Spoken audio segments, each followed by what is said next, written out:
Sa atong mga bay diha sa Davao City, malipayong adlaw sa Davao ninyong tanan. Dungan pudrong adlawa ang birthday sa ilang tatay digong o si former President Rodrigo Duterte. Atong kumustahon ang selebrasyon diha gikan kang Bril Montalvo sa News 5 Mindanao. Bril, bay, balita namo ni bisita sab si Vice President Sara Duterte sa event diha ganina. Kumusta man?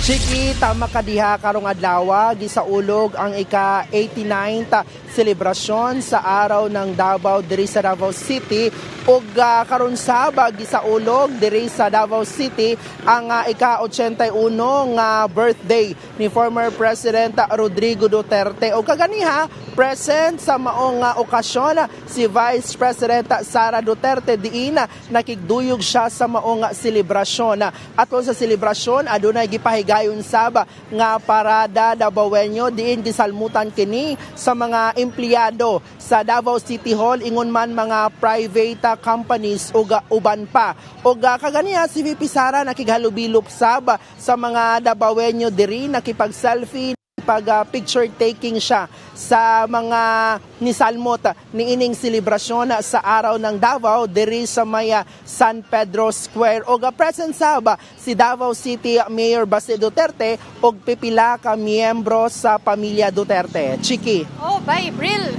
mga tanan lang ko na bay mga events paris na mga protesta ba nga related sa birthday ni former President Rodrigo Duterte.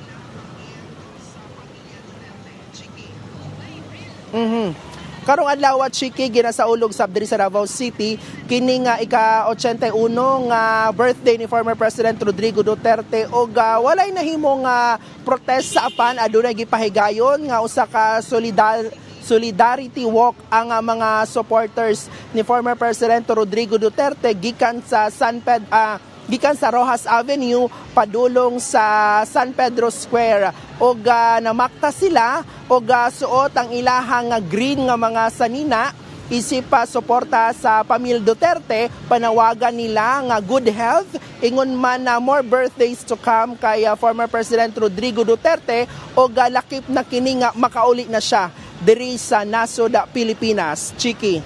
Oh, Bril, ingon ka nga nagsulob sila og green, no? Pero naa ba say political announcements ang pamilya Duterte?